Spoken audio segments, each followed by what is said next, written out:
So one of the things as a brick and mortar store that I just want to bring up as something to think about, if you start looking around right now in all of your local restaurants and local stores, everybody is doing additional events in their spaces, partly because humans aren't leaving their houses and coming out all the time to restaurants or to storefronts. So they're turning them into these pop-up events. So for Cinnabar, you could be doing play readings in any of these local businesses, and local stores would kill to have that sort of experience in their spaces as a way of pulling people in from different parts of town that maybe would never go up the hill or wouldn't go see live theater.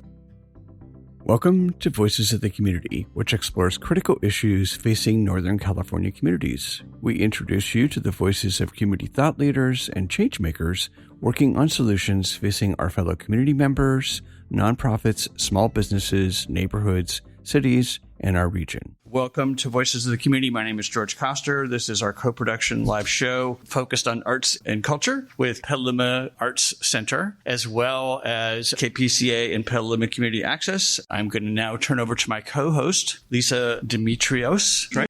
You got it. Hi, my name is Lisa Demetrios, and I am president of the board here at the Petaluma Arts Center. I've also been on the exhibition committee the last 8 years or so, and president of the board the last 2 years. And we're excited to be hosting this here because, as you will hear from my colleagues, Petaluma is a really special place that has so many makers in the community, from Lucas to Pixar to photographers to Burning Man to painters, sculptors. There's so many makers in the community and actors and poets that this is an opportunity to share what we've learned in these last few years as things have pivoted and changed. And I can't wait to learn from my colleagues today. Hello, my name is Melissa Abercrombie. I'm currently chair of the Petaluma Public Art Committee. The Petaluma Public Art Committee was founded because of the 2005 adoption of the Petaluma Public Art Ordinance. It's part of our implementing zoning ordinance as a community, and we have developed out of that a master plan of what we expect for the arts in our community as far as public art is concerned. I've served for 5 years, one as a liaison from the Planning Commission, and I guess now it's called the Recreation and Parks Commission. It used to be called the Recreation, Music, and Parks Commission. So over that time, I've served at a period with no funding and at a time with funding. So to understand the ordinance, in simple terms, it's a 1% fee that's applied to the development community for commercial development. It's any development that hits a trigger of over $500,000, and the fund can be paid in lieu, which goes into a fund that's managed by the city manager, and which we implement and manage and apply to future projects and current projects. And then it could also be used by the developer if they decide to choose that, but it has to be a forward-facing project that it's accessible by the public and that could be seen and have right away too, that's safe and available. Right now there's 7 members. They're provided by the city council. I'm one of them, obviously. Chris Smith is vice chair. And then we have 5 members that are selected either through the Recreation and Music and Parks Committee or through the Petaluma Arts Center. And so currently that is Ann Diggs. We all work together to define what our future holds, like if we want to have grant cycles in a year or if we're still using funds to administer previous grants. We also look towards projects that we want to do in the long-term future. And so we apply partnerships, paying attention to what funding is coming through the pipeline for other entities. And we try to coordinate our efforts to help extend the fund beyond the 1%. Thank you for this opportunity. Hello, my name is Diane Dragoni, and I'm the executive director for Cinnabar Theater. Cinnabar Theater is in its 51st season. It is the premier and the only live theater here in Petaluma.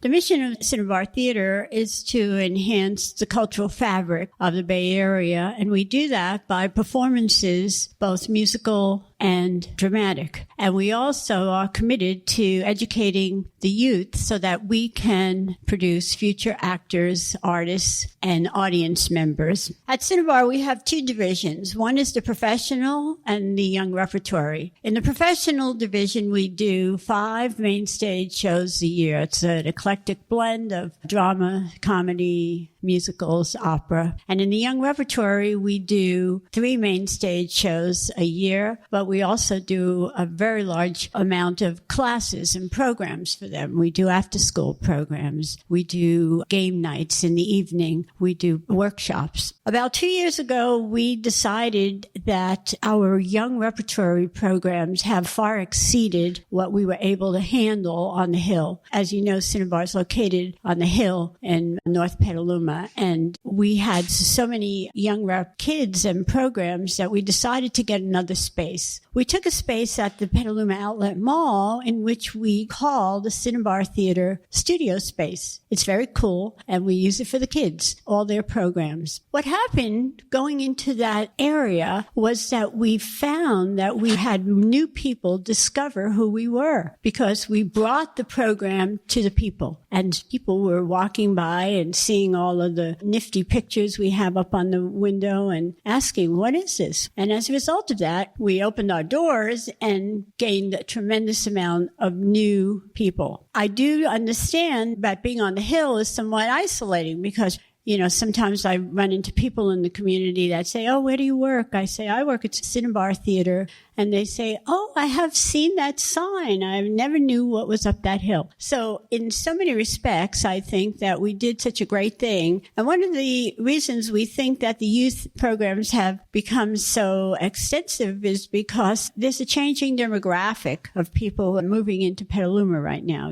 There's a lot of young families who have children. And so Cinnabar wanted to answer the needs of that. The truth of the matter is, as a result of all this, we are finding ourselves in general as an organization in a somewhat transition because we're feeling the need to grow. Our theater only holds 100 seats, and we're in a situation where we are selling out all of our performances. So at the moment, we have plans to move off the Hill. We have a lease on the Hill for another year, but when that comes, we're going to be moving to a larger venue so that we can accommodate and for the organization to grow in the capacity that we would like it to. So thank you for having me here today. Hi, my name is Juliette Picorni. My husband and I produce West Side Stories Petaluma. It's going on its 15th year as of November. We also have produced the Wine Country Spoken Word Festival twice, both during the fires. And although we are not a nonprofit, which will maybe be an interesting part of the conversation, I did spend 30 years in the arts. I was 15 years as a union stage manager in San Francisco, boots on the ground kind of experience. Worked at Pixar for many years. I actually worked at Cinnabar for a couple years as their development director and ended my arts career at Sonoma State for many, many years as the production and operations manager, overseeing 5 venues and about 400 events a year. My husband and I now own Once Upon a Slush, which is a small brick and mortar store here in Petaluma, which may have some similar reflection of how things are going for funding and audiences as well when it comes to humans walking through the door. So it should be an interesting conversation. Thanks for having me. To add a little bit more about the Petaluma Arts Center, this is our 15th year here at this beautiful location right next to the SMART train station. We have about 6 exhibits every year. We have about 2,500 visitors who actually come here, but even more visit us online and come see our exhibits and see what we're doing. Our goal is to put the S in arts and have all kinds of arts, not just sculpture and painting, but poetry, acting, singing, dancing, all kinds of things here in the years to come. So right now we also are doing some art exchange programs, and that's more for our artist members. We've built this new category of artist members and finding out what people want to talk about, whether it's to critique the work or to see what everyone's doing in the community. So these are some of the ways that we're exploring here at this location. And also VTS, visual thinking strategies. We've had almost over 1,000 students and also going to senior centers and taking it there. So that's part of what we'll be talking about today. Thank you to all of our wonderful guests. So part of the context of creating the series through Voices of the Community and our partners at BAVC Media and now our partners here at PCA and KPCA as well as KSFP is from April 2020 to January 2023, we did 105 episodes on how the pandemic has impacted nonprofits, small businesses, and local governments. And out of that, we interviewed about 25 arts organizations. And so that led us to produce this new series on how arts organizations are coming out of the pandemic with a new marketplace, if you will. We just recently co-produced a series with Arts for a Better Bay Area, and some of the statistics that we've discovered is audiences audiences are just not coming back to live shows or not coming back to experience the arts the way that they used to. So part of our conversation with Petaluma Arts Center was, what is an overarching topic that we could have as a community conversation about arts? And one of it was, how do community-based arts organizations secure sustainable funding? So it's for-profit, nonprofit. It's the same issue with small businesses. So much of the federal funding is now faded. So today we'd really like to discuss just how each organization is working on coming back from the COVID-19 pandemic and how the COVID-19 pandemic has really impacted them financially. I'm going to turn to you, Elisa. Great. Thank you. So when thinking about that question, I think it really becomes, how did the COVID-19 pandemic impact each of our organizations? And so I'd like to begin there, and I'd like to start at the far end with Juliet. Okay, so when the pandemic hit, we had a decision to make. And that decision was, do we go to Zoom and do sort of virtual storytelling? There were other storytelling folk that did go towards and leaned in on virtual. For about 4 years, I was the chairman for the Storytelling Association for California. So I represented all the storytelling groups throughout the state. There were many people that leaned in. Dave and I, because we self-produce, which means we win some and lose some. So that's just a risk we take. But for us, we had to really go back to what mattered to us. And what mattered to us was humans together. And the idea of doing these Zoom conversations, especially during a time when so many people are on Zoom doing so many other things, we just felt like it wasn't part of who we were. And so we paused. And we waited until we were able to return as a group. It was strange that our last date at Sonoma Portworks, which we had been there for 8 or 9 years, had just ended. And we were about to start our new space, which was the Hotel Petaluma in their ballroom. What ended up being sort of amazing during that was that when we did finally come back, the space, first of all, we were so grateful that they were supportive of storytelling and of us. They always have been, even during Wine Country Spoken Word Festival. But because it was such a giant space, which high ceilings, that we kept the audience small, like about 80 people max, people could spread their chairs out all over the space, which was strangely conducive to the transition back into having humans together, because people were really worried. Everybody had masks. We were completely on that. But being able to tell people, don't worry, you can back off, you can sit by yourself. People just spread out. And we were able to continue and do storytelling and have the community slowly get back together. Since then, we've moved on to the Polyclass Community Theater, which is definitely more of a traditional theater space. It has a stage and lights, which is pretty awesome. If you haven't come yet, you should come check it out. But definitely has sort of set seating. So very different. But that transition in the hotel really was a godsend for us to come back.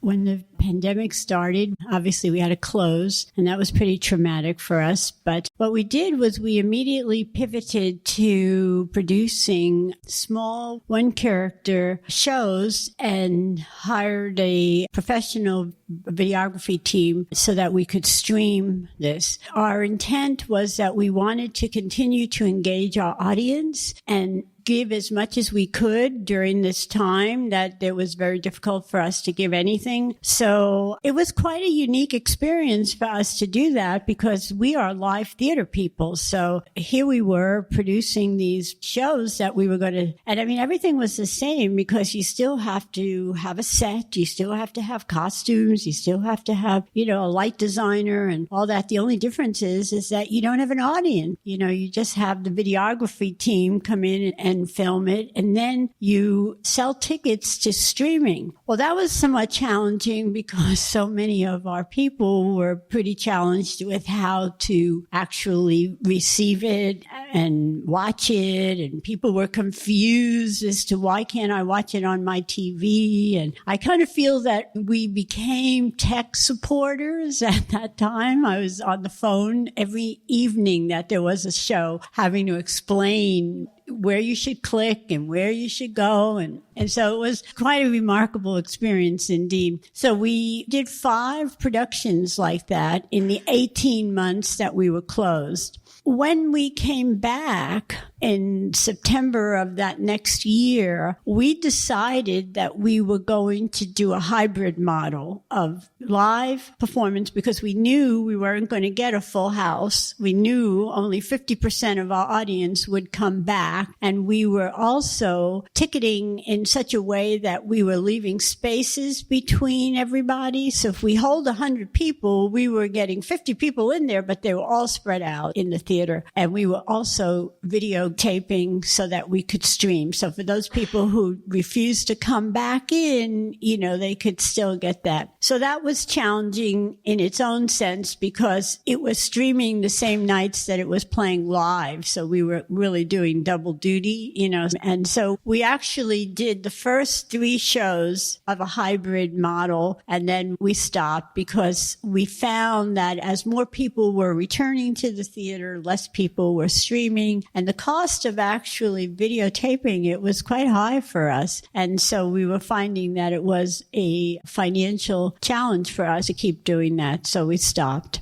So things were a little different for us on the public art side. We didn't have a direct audience that we were normally interacting with anyway. It was kind of an after the fact appreciation. So we had a couple of things going on at the time. We had a very contentious public art project that was really gathering a lot of energy from our community, especially when everybody was trapped indoors. It was really like bubbling up, and it was kind of defeated feeling as a team of volunteers. And I think the quarantine was a welcome time to kind of have a little introspective time to review what was the priority to us. Was it hearing the public? Was it, adjusting how we look at projects? And lucky for us, a lot of projects get stuck and can take a long time because they have to go through all kinds of processes. They have to be reviewed through engineering, architects. There's all kinds of studies for soils testing. There's site reviews. So we can keep really busy with just a couple of projects on our plate. So for us, we were able to kind of do some reflect. We had some changeover in our staff people throughout that time, 2 different staff liaisons from the city. And so it was kind of interesting. We developed a program with David Best where he was creating the River Arch. And so that after many years of kind of stuck in planning, it was moving full steam ahead at the Van Beber property here in Petaluma on Petaluma Boulevard. And so we were able to create an internship opportunity for a young welder to work with David Best. We were able to do these things that still felt like we were moving forward. So when the quarantine was lifted, we had this beautiful river arch to install. We started creating celebration around our installations. We were gifted the Women in Science mural that's currently at the Petaluma Library. That was a gift from 2 former LC Allen students who created the mural on panel boards, plywood. And they reached out to our staff person and said, we want to give you a gift. And it was all women scientists that they wanted to celebrate and STEM industries. And we were like, yes, let's accommodate this. So how we viewed public art started to shift. And then at the same time, we were seeing our local tensions rise. There were national tensions rising. We were seeing things really where people might have been too busy to notice. We were seeing social movements taking place. And we wanted to really facilitate that voice in our community. So really still in the quarantine, we produced the Black Lives Matter mural in front of the library. We were able to bring in 16 different artists and teams to work on that. We were trying vibrantly as we could to let the community know we're still here and we hear your voices and we want to produce art that reflects it. We also came to an understanding that, quite frankly, the Public Art Committee really looks a lot like me, and we need to start representing the community. We started talking about our small art grants, our community art grants. We knew we wanted to start going full steam ahead with the limited budget we have. Being tied to development, our budget is never going to be in the millions of dollars because that would mean we're having projects in the hundreds of millions of dollars if it's 1%. And that's quite frankly not taking place here. So we have to think outside the box and accept gifts. We heard, I think it was towards the end of the quarantine, we were being gifted yet another project, which kind of blew my mind. Everybody kept saying, why don't you buy Revolution by Marco Cochran on First Street? It's the giant, 30-foot tall woman. And I was constantly sent images by her from the public, and everybody was like, please purchase her. Well, quite frankly, we don't have that kind of money. But somebody in the community decided that they wanted to share, and that was Rory Keller. She had purchased a piece of Marco's called Truth and Beauty. And Truth and Beauty is 17 feet tall and it resides at her home. And Rory said, well, I see everybody loves Revolution and I can only own this for so long. So I want to make a commitment to the community that will be yours eventually. And so she made a promise within 10 years that we would receive this piece. And all of us were in awe and we immediately worked to start having an agreement in place that we could facilitate that. So there were things happening that were outside of the public art sphere that we adapted to. We want to encourage the public. As we receive these gifts, I'd really love the public to know it. But oftentimes it's not something you hear unless you're watching a public art meeting. And I can't tell, but according to Zoom, we only ever had 1 or 2 members of the public that were actually logged in and there for comment. And that's kind of disappointing because it represents like thousands of hours of volunteer work to get to this point. So I hope that people re-engage, not just over hot button issues, but it did give us a chance to start looking elsewhere. It was during that time we were learning that Prop 68 was moving forward and there was going to be funding for parks. And so our ordinance is very specific. We can only place art on public spaces. We can't place it on private spaces. So when we get all those beautiful suggestions of where to place art, we don't own those locations. So we're kind of, I don't know how else to put it, but neutered. Like we want to,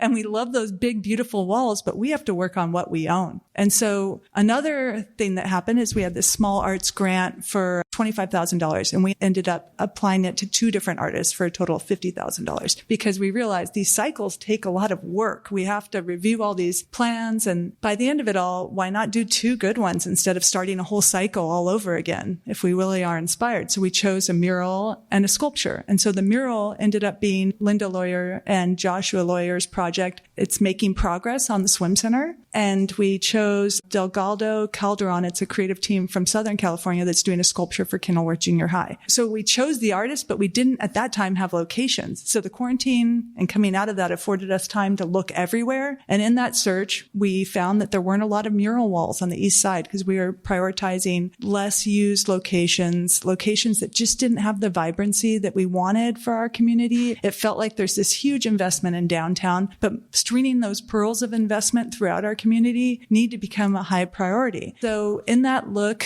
around, we saw the fire stations, the things that are publicly owned. And we started conversations with Jeff Solch. He's the fire chief for our community. And he said, wait a second, I'm going to be working on Station 2 and Station 3 on the east side. Give me a couple years and I will create space for you. And so as those conversations grew, we saw that the future of public art is actually really vibrant. It just all comes down to a couple of things. It was recognizing that our community is beyond this certain demographic, making art that reflects that, bringing in community members and conversations that show us where finances and investment are already taking place. So we can say, do you want a kind of free, not exactly free, committee of volunteers who have a creative vision for our community that can implement that vision in productive ways that aren't directly funded from the Public Arts Fund? So if anybody out there has something they're investing in, we're a welcome body to help give our opinions and help show you where the past had laid a groundwork for those opportunities. Anyway, I'm sure that was quite a bit, but I just wanted to show that during the quiet times, we can incubate and we can come out explosively. And so that's what we're hoping to continue to have in the next few years as a gift to our community.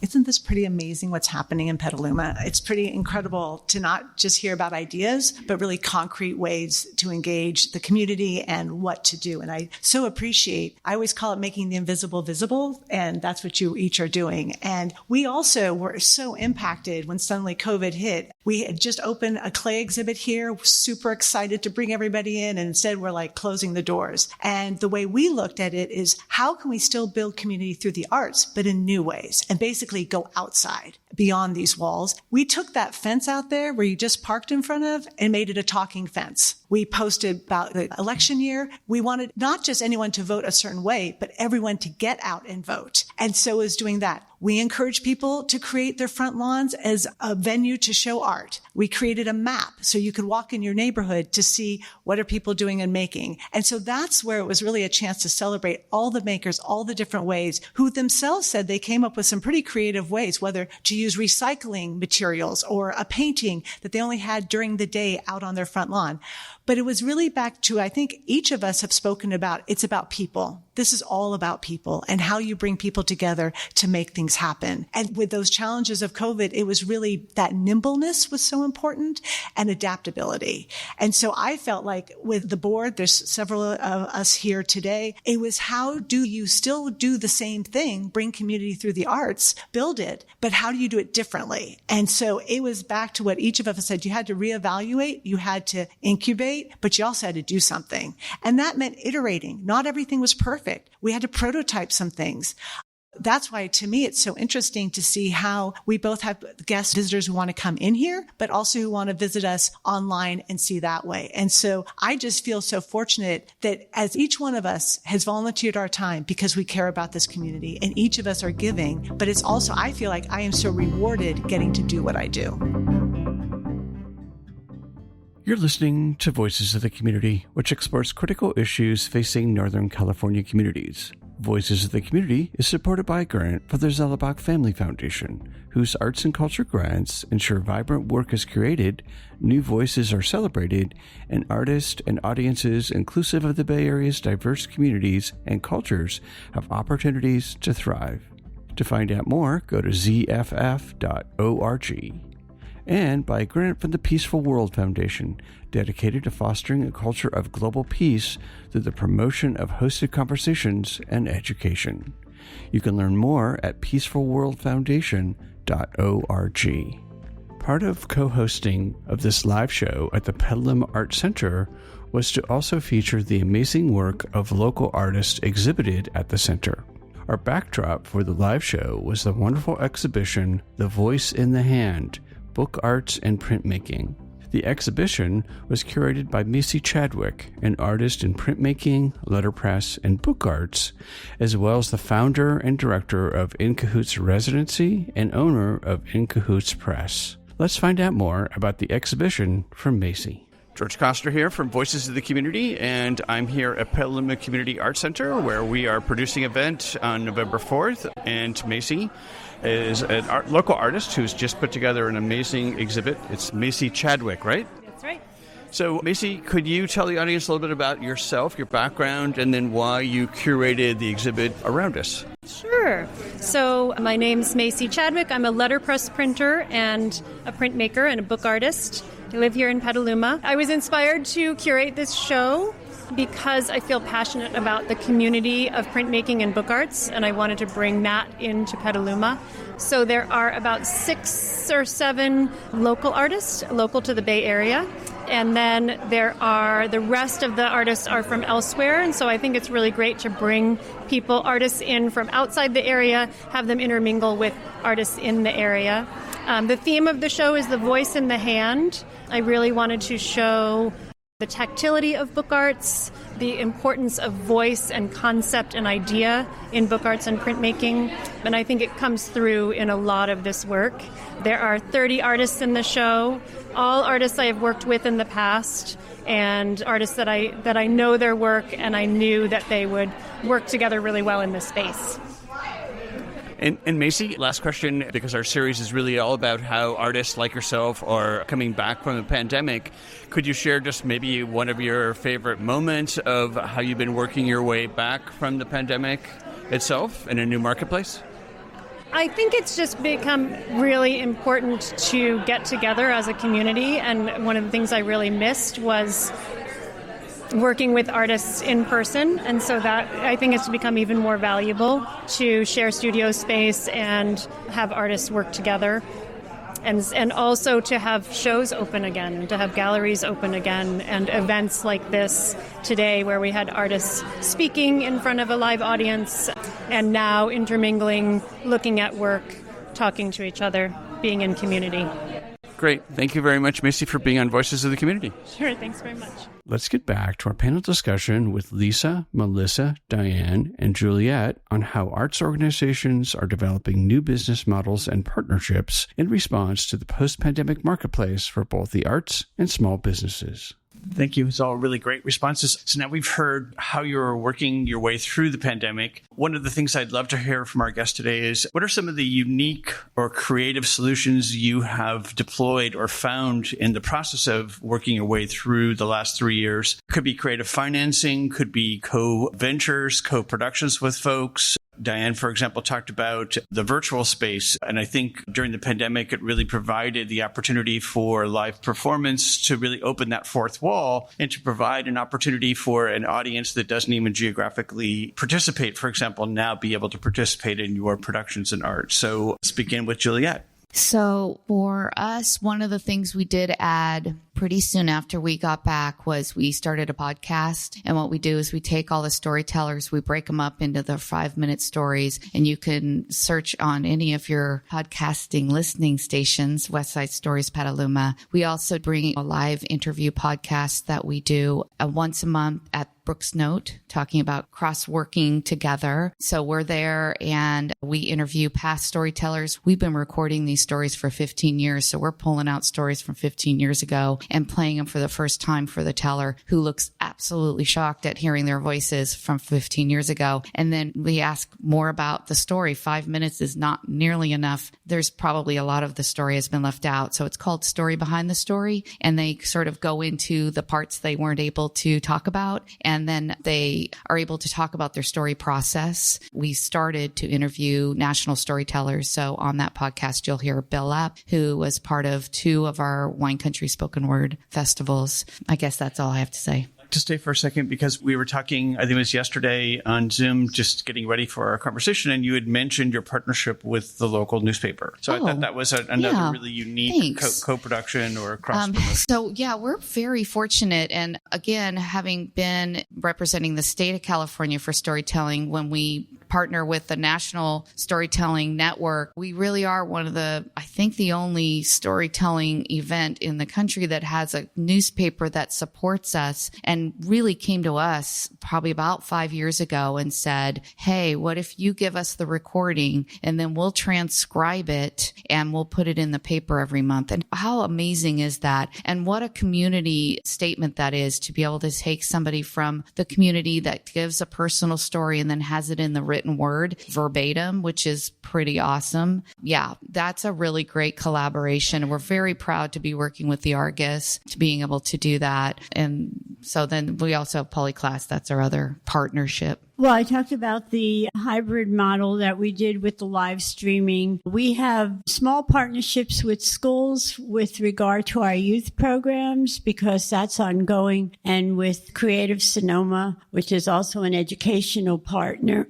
that we have. But with regard to the professional theater, we are very much interested in becoming partners with other organizations and businesses, because we really feel the need for that. Like, for example, I had a conversation with the Arts Center about a year ago about the possibility of using our lobby as a pop-up art exhibit, as an opportunity to combine visual art and live performance. You know, it's a dream I have of doing. I honestly don't think I could probably do it while we're still in the location we are, because it's very small, the lobby. But in the new theater that we get, we are definitely having as a mandate a large enough lobby that we would be able to do this with art organizations, you know, and we're also interested in co-productions with our performances, but we have not found the right situation yet, but it's something we're very open to. So one of the things as a brick and mortar store that I just want to bring up as something to think about, if you start looking around right now in all of your local restaurants and local stores, everybody is doing additional events in their spaces, partly because humans aren't leaving their houses and coming out all the time to restaurants or to storefronts. So they're turning them into these pop-up events. So for a suggestion for Cinnabar, you could be doing play readings in any of these like local businesses. Would kill to have that sort of experience in their spaces as a way of pulling people in from different parts of town that maybe would never go up the hill or wouldn't go see a live theater production, don't really know what it is. But if they got to sit in on a sort of low expectation but interesting play reading with a conversation afterwards, I think you would get a big bang for your buck. Just a suggestion.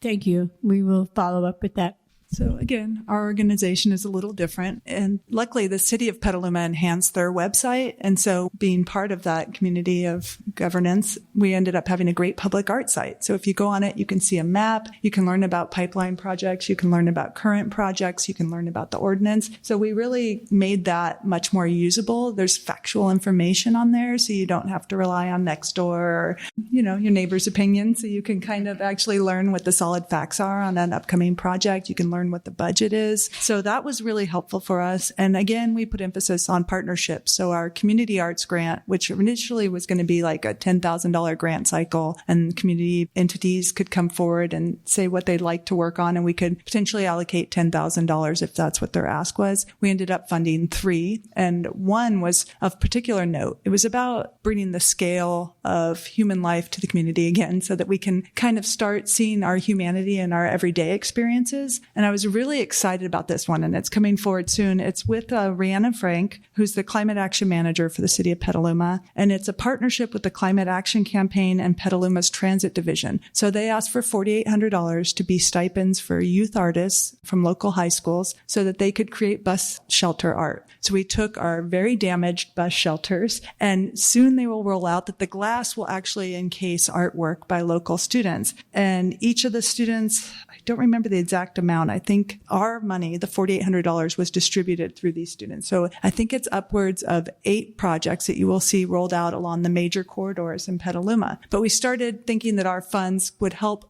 these kind of projects and bring a major component of what we hope to do is to inspire space. So that's something that the ordinance was created with the intention of. And I'm not sure how many people in the public are familiar that SMART building principles originated in Petaluma. And a big part of SMART principles is to have connection, where every 25 feet you have a point of reflection or interest that engages you to continue further. And we don't really have that all the time. Like right now, we see that it's starting to do that. We have this beautiful art center. We have the river park. Really, we're not too far from that. So when we look at public art as a way to inspire those spaces, it starts becoming something that's just part of the language of our community and not just public art. Because sometimes when you say public art, people feel like it's unapproachable, it's something that's esoteric, or it's something that's offensive, and they're very combative to the idea of it. But if we take spaces that are already deteriorated, sometimes people start realizing that art can change the entire vision of what that space is, the usability. It could change the humanity of it, where all of a sudden it's scaled in a way that you can walk in and feel like it's something that's embracing you. It's engaging you. And so that's something that came out of Fine Balance. Brian Goggins' piece with the bathtubs. It was going to be on Water Street. It was quite controversial. And we looked for spaces that could be visionary and that were totally unimaginative at this point. So through our lawn, it was 6 months of looking and vetting and working with Public Works and looking where resources were. And we ended up identifying the 8th Street Pocket Park, which is down at the end of the Foundry Wharf. And it's this terminus into the river with a couple of benches, sometimes a trash can, sometimes trash. You don't know what's going to be there, but it's definitely not as inviting as it could be. And we knew that the river park was going to be put in right across the street. And we looked in the visual corridor and saw that Shamrock had all these leggy pipes all over where they're processing and selling detritus materials and construction materials. And then there's also the Line and Twine building, where Petaluma had once made Fishman's Line and Twine and sold all these great materials to the military, to all types of businesses. And now it's a hotel. But what's still on it is the water tower, which isn't a water tower. It's just a platform with legs. And we saw that all of a sudden, like, the visual corridor could be completely changed by what we were seeing was something that people were really afraid of. And so it gave us time to start looking at activated space. I know this is kind of tangential, but there's a lot of opportunity when you're sitting still. There's a lot of ways to see things. And so luckily we had a visionary group that was thinking that way. And right now, a continuation of that is taking place where we just prioritized the pedestrian bridge that goes over the 101. I'm not sure how many people out there actually use it or look at it, but it goes from Target over to the east side. And sometimes people will describe it as scary or dark or,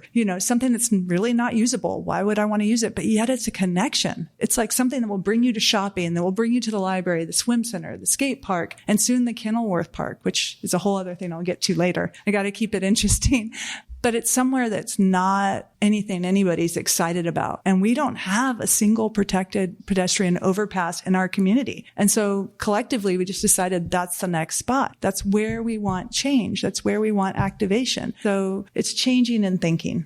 I think it's great because I think what we also are going through at the Arts Center was thinking about what the needs are of our community if we're wanting to build a community through the arts. And it's meeting people where they are, but it's also what you can introduce people to. So basically for me, the way I looked at it is everything became a palette that we could add to, whether it was a fence, it was the sidewalk to draw panels, it was an invitation. It's sort of, I think, is when you do have time to reflect during COVID. But one thing that always seemed important to us was connecting to the schools. And so really figuring out with the VTS program, the visual thinking strategies that we could do here. Could we take some of the panels to schools? Could we take it to senior centers? And that's become very robust for us. And it's just very exciting to think about art is changing people's lives, not just here, but across all these different ways that we're all talking about. But having that moment of reflection allowed us to realize we needed a better digital presence online. Not everyone would be able to get here. Not everyone wanted to get here, go outside their homes. And so what we really started to think about is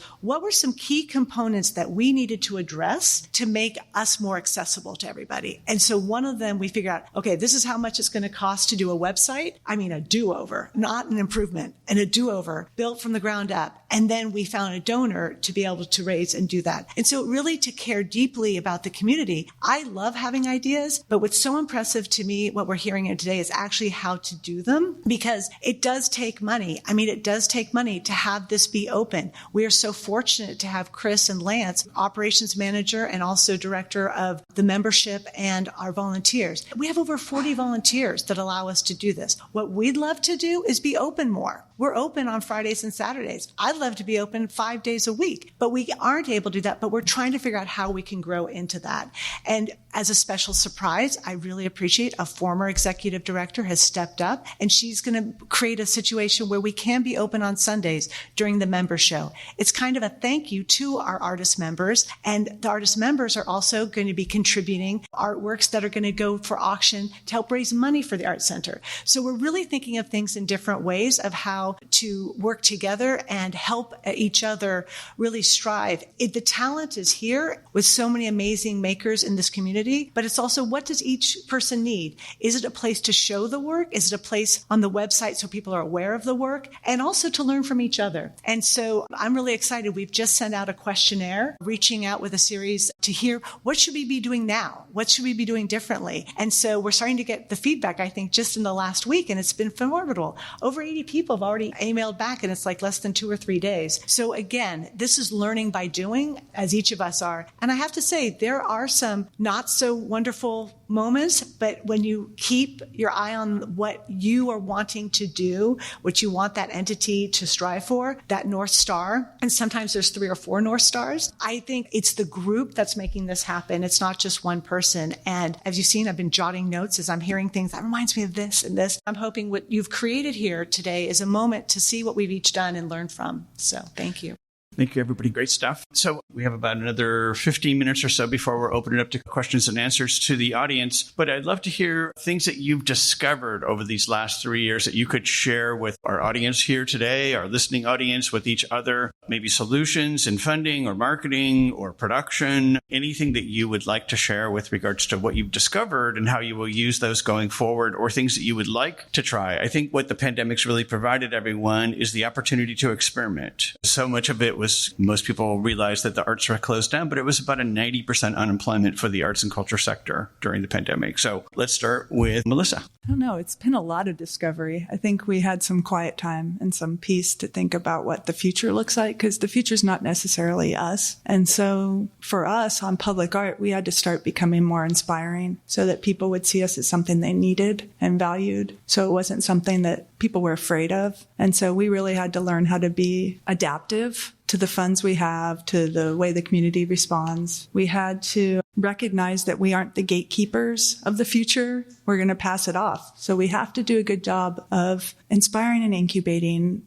the next in line. And that's hard to do. We're seeing it through government. I mean, I get scared when people my age are considered young. And it's something I'm learning a lot. And I'm hoping that people my children's age or people younger have the confidence to take the reins. And that's not always the case. It's hard because we view ourselves as you have to be financially secure to give. And I will tell you that I'm not all the time. And I've been able to be incredibly generous. And it's a gift to myself to be able to be creative on the scale that this community allows us to be. And so volunteers who might feel intimidated by the amount they have to give could look at it as an investment in themselves. And you can scale it to what you can give. Like we have members who attend meetings and give opinions.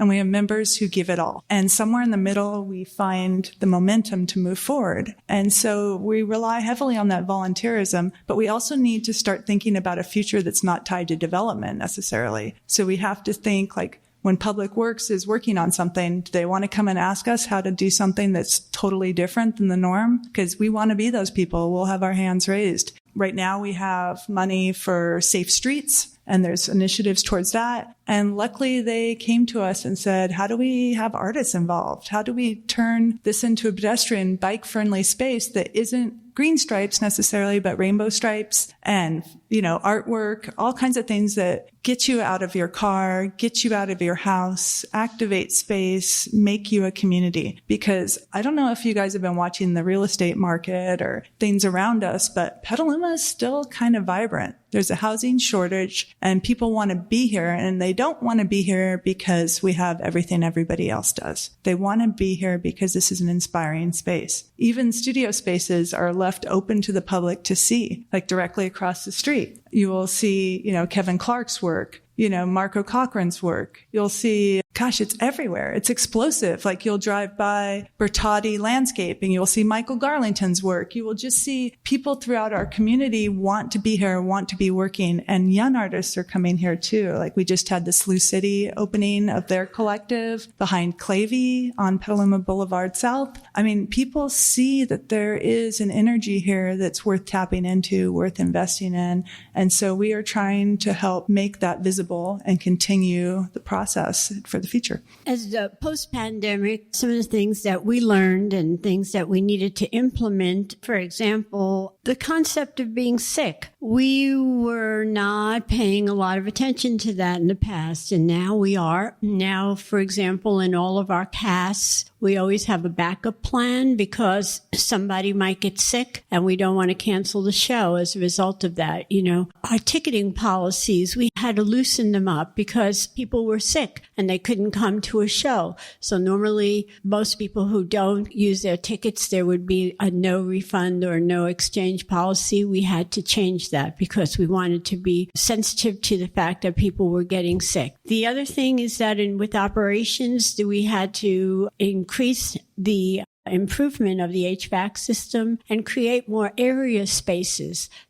Where we're at right now, it was this really tiny lobby. So what we did is we took another space and created that to be our ticket box office and our concession space, giving people a lot of room that they could walk outside and being conscious of that and sensitive to that. We were never that sensitive to that before. Everybody was in tight spaces all the time. We had to enact mask policies as everybody else did. We had to carry masks in the theater in case people needed that, From a marketing perspective, we became very aware that we have an aging population and that some of our audience is diminishing. And we had to make a decision of how are we going to get new audience? What are we doing about new audience members? And so it's a question that we're toying with, of course. I'm sure every arts organization is doing that. But one of the things that we decided to do was, because we have a very vibrant young repertory division,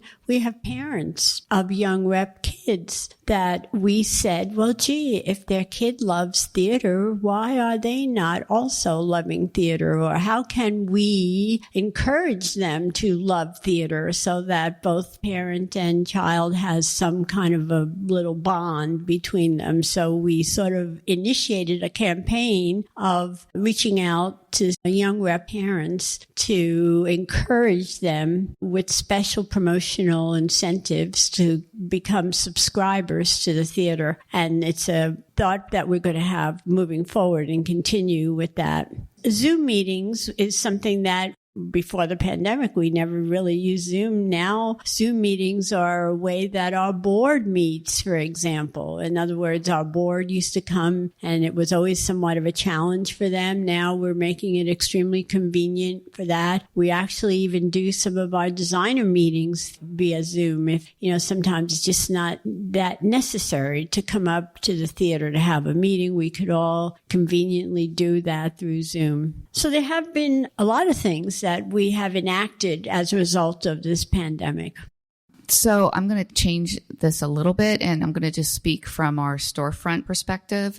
Again, because I think that the world has changed. And so we're really looking to expand our space into something else in the evenings, sort of like salons of different conversations. We're interested in creating a series of humanities classes, like 2 or 3 classes on a subject like philosophy or politics or AI or art. Plus, we are going to be adding some storytelling workshops also, a couple, 3 or 4. That would be a series. We just partnered with this amazing puzzle group called Mastermind Treasure Hunts, and we've created something called Once Upon a Hunt, and it's interactive. So now customers come in, they get their puzzle, they spend 20 minutes in the store, they walk around town and explore and discover, and then they come back and they're able to answer their questions, and then they get, of course, a slush when they're done. So we're really looking to try to find different ways to use even our storefront space, hoping to collaborate with other types of groups in a way to sort of expand so people aren't always going to a formal experience. They're going to an informal experience, but are able to interact with each other in smaller groups. That's one of the ideas we're playing with.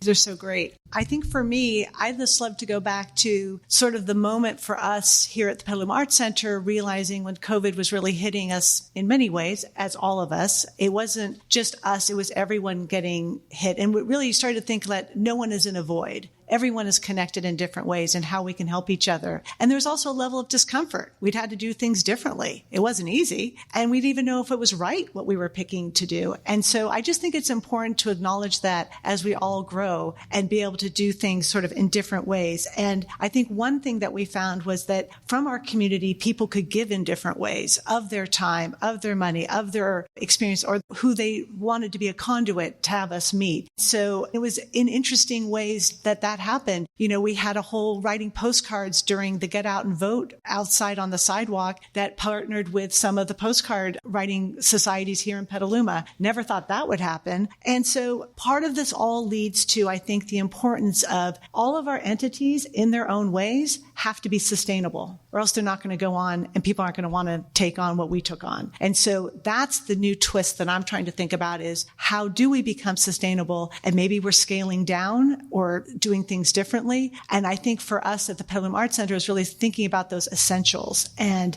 really it's connecting to the schools, it's connecting to the artists in our communities, how we can help, how we can serve it better. And that's sort of, I think, what a lot of the nonprofits is how we are serving each other. And don't forget about connecting with your local businesses as well, because they could really use it. You're going exactly where I wanted to go with this, which is I think it's something we didn't really explore as much. We do have some wonderful businesses that have supported us, but that is a huge part. And the way we noticed that was because so many people were moving during COVID. There's a whole new audience here that some still come back and visit us, but that's like another leg to stand on that we need to start building on and build that muscle. I agree. We're right in the middle of town. We're in the heart of where people go. Being able to expose yourselves to people who are maybe not ever stepping into the arts center or Cinnabar, but then are stepping into their local, craft store or restaurant. It gives you a great opportunity. And for them, they would love to have the cross promotion. It's the new hybrid. Yeah. All right, great discussions. We want to hear from you. So as you notice, we are recording this both video and audio. So I'm going to grab the microphone. Sorry, Eric. If you'd like to come up and ask a question, we'd love to get you on camera and audio. If you feel uncomfortable, you can ask the question. I will rephrase the question so that we capture it. So we'd love to open it up for any questions you might have. I'll just hold the mic and just tell everybody who you are and ask your question. My name is Carol Barlas, and I'm on the exhibition committee here at PAC.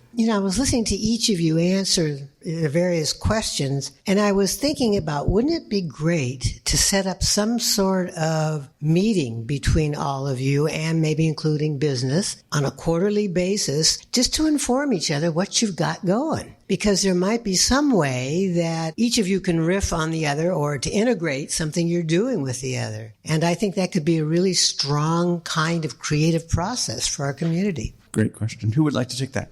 I want that. I would love to do a reading here. Maybe it's a preview, a sneak preview. Also bringing some of the stories here. Although we could also go to your storefront. I mean, what if there was a collaboration with the youth art, having some of the art over there? I mean, that's what I've loved is with the internet, there's ways to show how to connect these pieces. And actually, we're talking about for an upcoming exhibit using the North Gallery here as an opportunity to show the projects that are happening at PPAC in January. So some of this cross-pollination is starting to happen, Carol, but I'm excited. There's always can be more. Anyone else? I would just sort of agree. I think that getting sort of commerce and arts together and sort of talking about small ways. I mean, I don't think people know the behind the scenes of a play reading and being able to hear it for the first time and what that looks like. That's cool. It doesn't have to have costumes or whatever. Like people would really enjoy seeing that process. Similarly with art, even having the person go to, a local store and sit with 10 people and talk about their process. People are interested in process.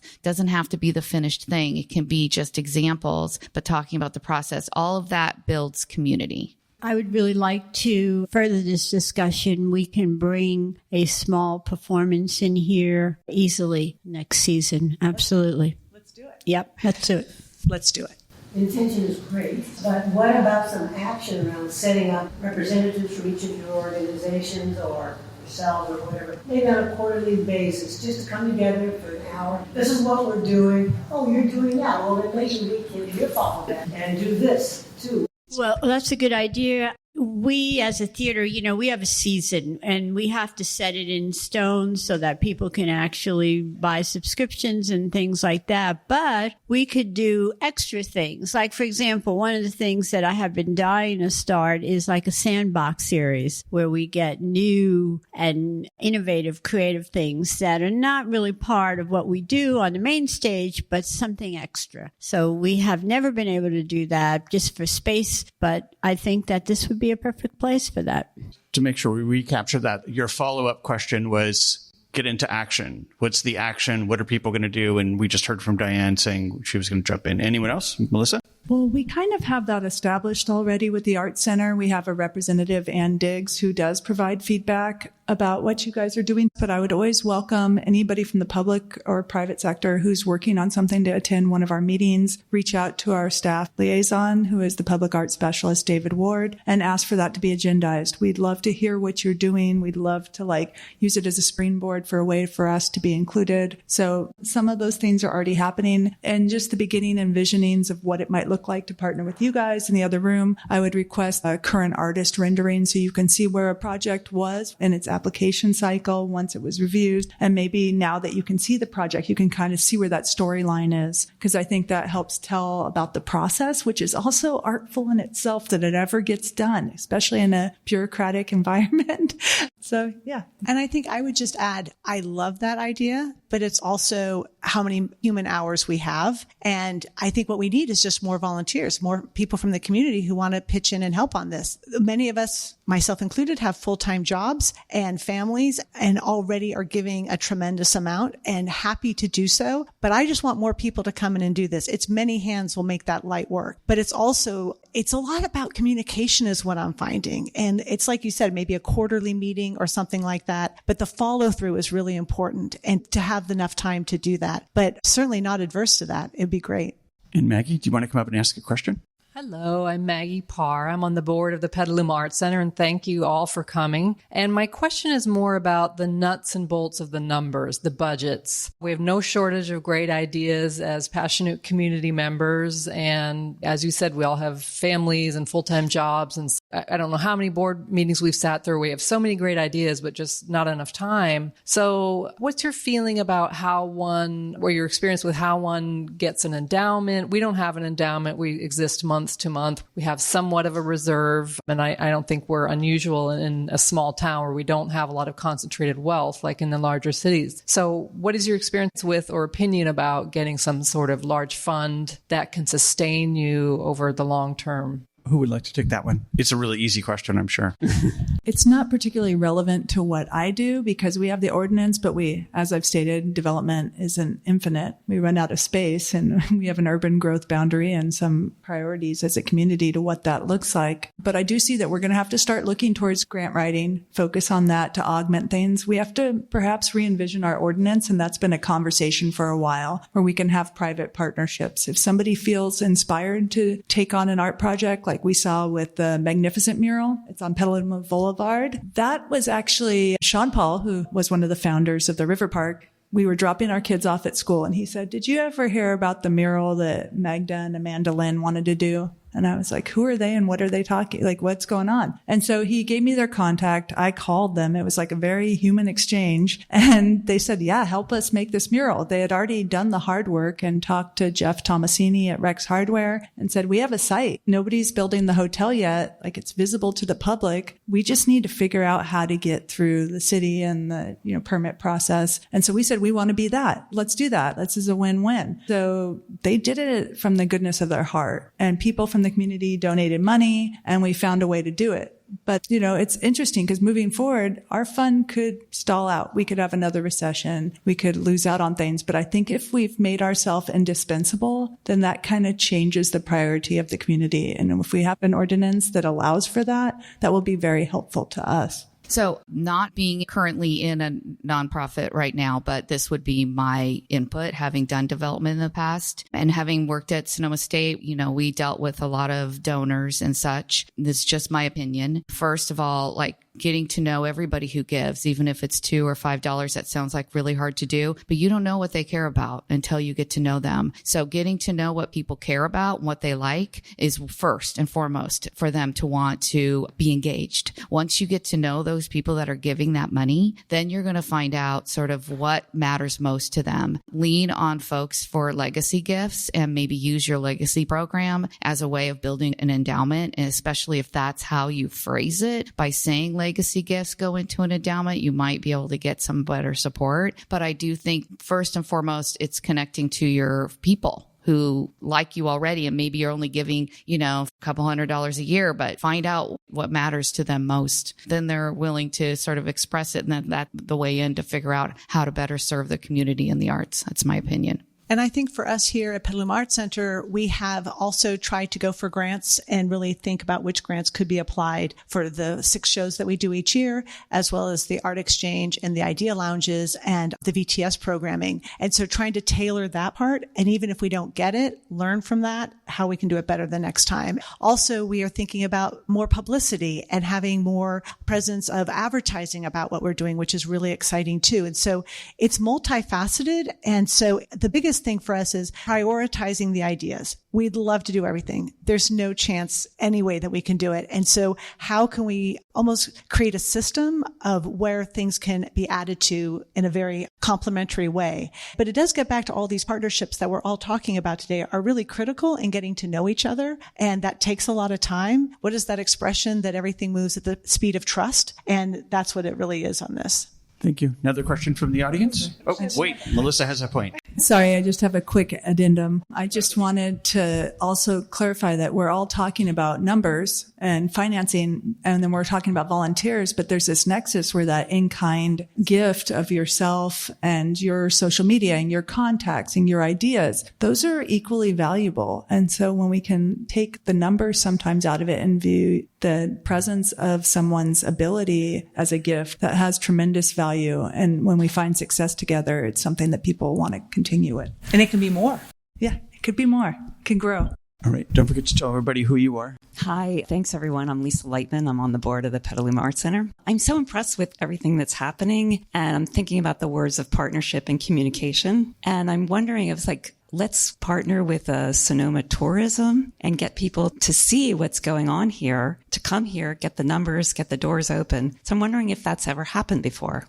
Julia? Strangely, again, my little brick and mortar keeps coming up, but I actually went to the Sonoma County Tourism Conference this year. I'm pretty sure I was the only little baby store that was there. Everybody else is sort of bigger representatives of larger entities. Very interesting, though, and they're extremely open to wanting to find ways to get connected to each area. And in fact, I sort of like wiggled my way to the front, and they're going to be doing one of their get to know Petaluma businesses at Once Upon a Slush because I was there. So I think that it was quite an eye-opener of all the things they can offer, all the ways you can get on their websites, ways you can show videos. They'll put them out there for you. And they have a much broader audience. So definitely an untapped resource, in my opinion, for myself, right? And all of a sudden I was like, oh, West Side Stories is doing pretty good. But boy, wouldn't it be great to get us out there in the county so that everybody knows that we exist? So that's sort of on my list of things to do. But I do think they're very, very willing and interested in exploring everybody's little area of Sonoma.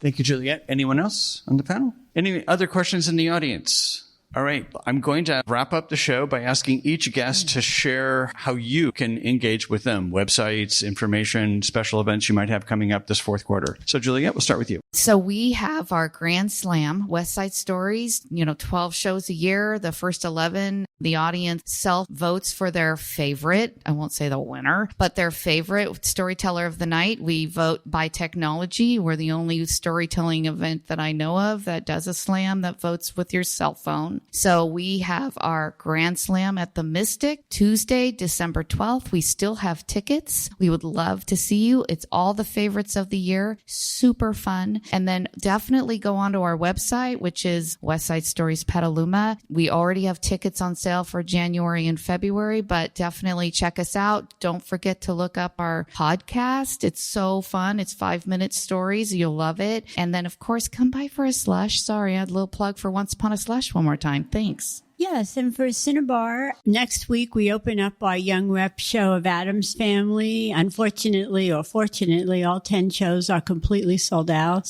But our next professional show opens up January 5th, which is The Last 5 Years. It's a musical. And New Year's Eve, we're doing a wonderful concert with the music of Billie Holiday with Stella Heath. And the good thing about coming to Cinnabar for New Year's Eve is the show starts at 7:30. At 9 p.m., we ring in the New Year New York style. And you're back home by 9:30. So it's not an all-night thing.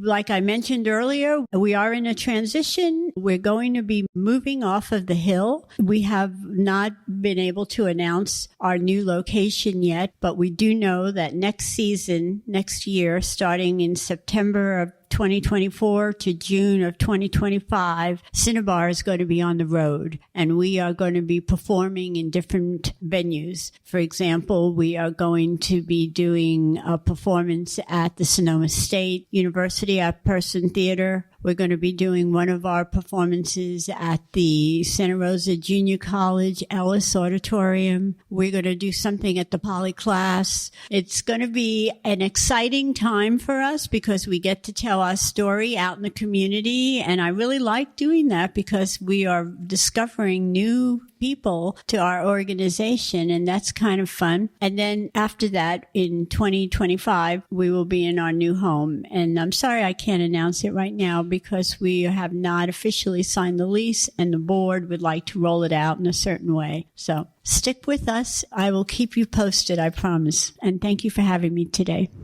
So you can find out more about us on the cityofpetaluma.gov webpage. You can go there and then select to go to the public art page. Ways you can get involved. There's big ways and little ways. You can send us your ideas, send us what you don't like, but hopefully what you do like, because we mainly get the former. No, we mainly get the former, but it helps inform our decisions. We listen to you. We may not reply to everything because we would never see our families if we did at certain times of the year, but we are listening and we are part of your community. So we're definitely working for you and not against you. And hopefully there's a compromise there. And then also in the big ways is you can apply to be on the Public Art Committee. When there's an open ability to join planning, public art, airport commission, volunteer. I've done about 16 years of volunteering on a variety of bodies, and it's really informed how I approach public art. I know that there's policy that can work together. And I think when you're on these boards, like some of them are so much fun, like pedestrian bike advisory. You get to see projects before the planning commission does. You can talk about usability. I mean, all of these things in a lot of ways are artistic. You influence how we see our community, how we use it, how we touch it. And so it's opportunity. And especially, idle hands, but creative minds can combat that. And I think if we all work together, we'll get there. So thank you.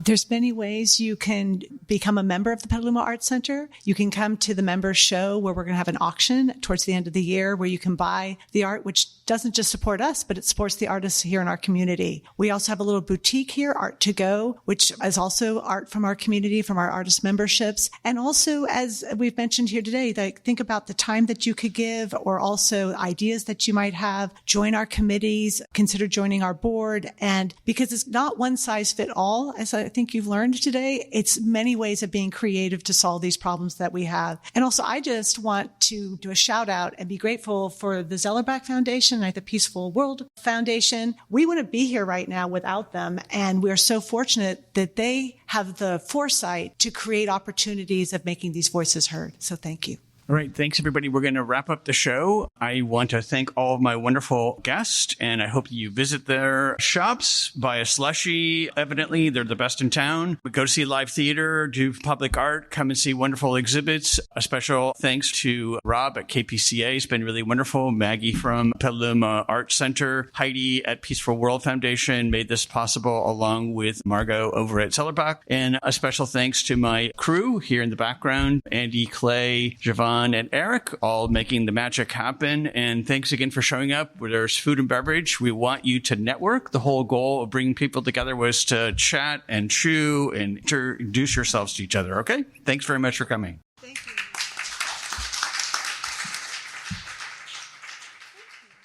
That's it for this episode of Voices of the Community. You've been listening and watching Petaluma-based arts leaders, Melissa Abercrombie, the chair of the Petaluma Public Art Committee, Diane Dragoni, the executive director of the Cinnabar Theater, and Juliet Picorni, the co-founder of West Side Stories Petaluma, along with her co-hosts, Lisa Demetrius, the president of the board of directors for the Petaluma Arts Center. To find out more information about our guests and the respective organizations, programs, services, how to volunteer, and to make a donation, please go to voicesofthecommunity.com and click on the link to the Arts and Culture series and episode 6. Today's episode was made possible through our co-production partnership with Petaluma Arts Center, KPCA 103.3 FM, and Petaluma Community TV, along with our amazing technical crew, the audio and video wizard and our associate producer, Eric Estrada, and our co-production partner, BAVC Media, and their wonderful staff,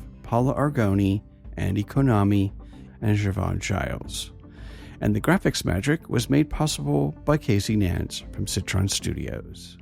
We also want to thank our broadcast partners KSFP LPFM 102.5 FM, KPCA LPFM 103.3 FM, Petaluma Community TV, and BAVC Media.